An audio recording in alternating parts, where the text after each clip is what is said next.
together. Nancy's speech today is number 7, research your topic. Her goal is to back up her points with specific facts, stories, and examples rather than just opinions. Her time is 5 to 7 minutes. The title is, Do You Know Your Number? And she's giving this to a group of business owners. So play along. Nancy.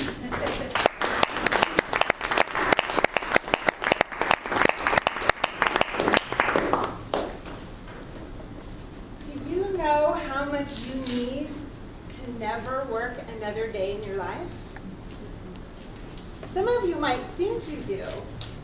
A lot of people think they do, but many people just have a certain number. How much am I going to sell my business for? How much do I need in my 401k? Maybe it's $1 million. Maybe it's $3 million. Maybe it's $5 million. But do you really know? A lot of people actually don't. And businesses are changing hands. In the next 10 years, 50% of closely held businesses in the United States are going to be sold. Unfortunately, about 70% of those business owners have never really done any planning. So it's no huge surprise that most of them that have sold their business look back and say, wow, I really didn't have my needs met. And the reason for that is that retirement planning and financial planning is actually really difficult. It's a hard thing to do. Let me give you an example.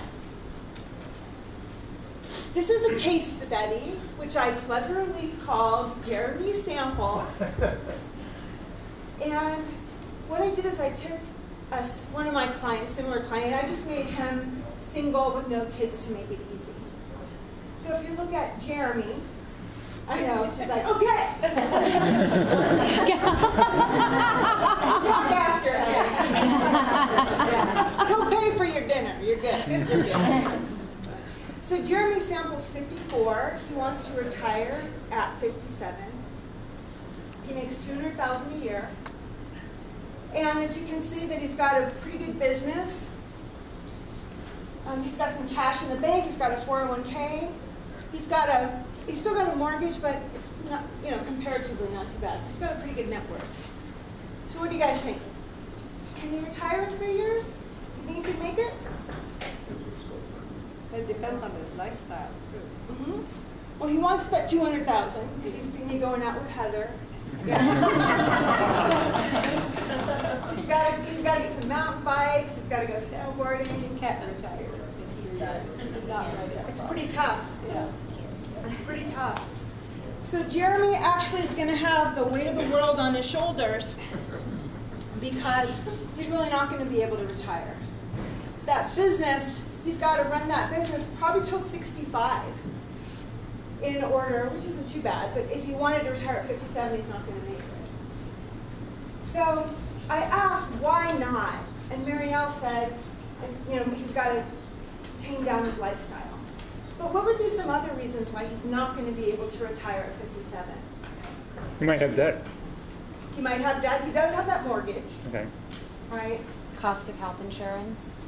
Cost of health insurance. Or the eligibility for health insurance? He's going to meet Heather. Yeah, he's going to meet Heather. But the cost of health insurance, there was a study done by Fidelity that for a couple that retire at 65, they need $220,000 just for health care expenses. And that was after Obamacare, which made health insurance or health care costs lower actually for baby boomers. So the increased costs. So one thing so there's actually there's a lot of things, but there's 4 major things that make retirement planning harder. And one of them is providing a lifetime income. So so Social Security did a study for people that are healthy. So healthy people who, once they hit 65, they're in pretty good health, they don't have any major disease, and they didn't have a really taxing physical job, like Fred's snowboard instructor, right? So they were more of a white collar. So this couple, there's a 31% chance for one of the survivors to live to 95. 31% chance.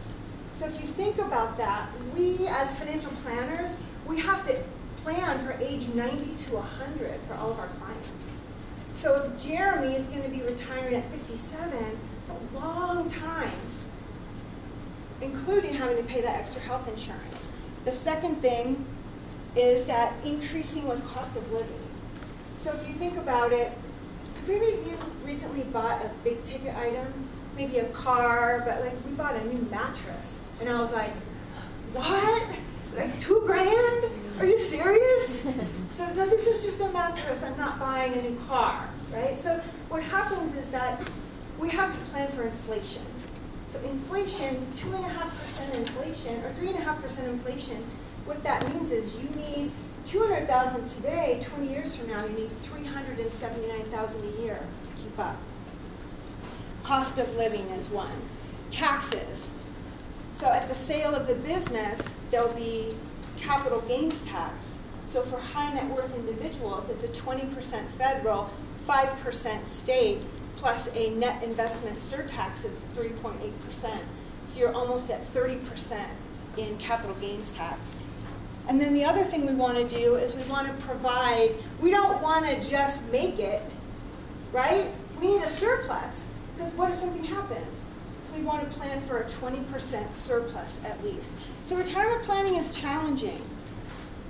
So what are you going to do? There's three things to do. The first one is to learn what your number is. What is the net amount that you need to live on?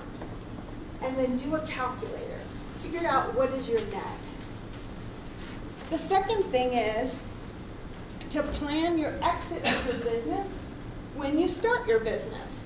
So if you want to be maybe transitioning your business to your kids, you could start gifting them shares every year, and that would save you on taxes when you sell your business.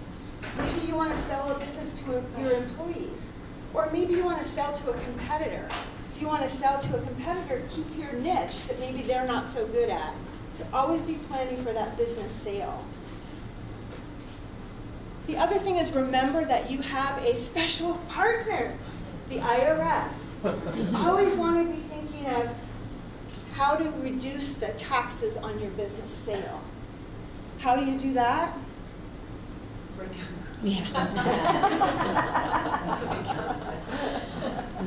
You have to plan ahead. It's not just going to automatically happen. So some things that you can do are to, like I was saying, start transitioning the business to your children. Maybe you can give a portion of the business to charity and do a charitable remainder trust. Get a write-off this year and then have income for life. So there's lots of things that you can do if you're charitable, or even if you're not. We have clients who are not even one bit charitable, and they can still do a charitable trust. How do you know you can retire? All of the things I was saying. Understand that it's going to be difficult. Know your number. Plan for the IRS, and to start with the end in mind. Use Stephen Covey. So there's some resources that all of you guys can use.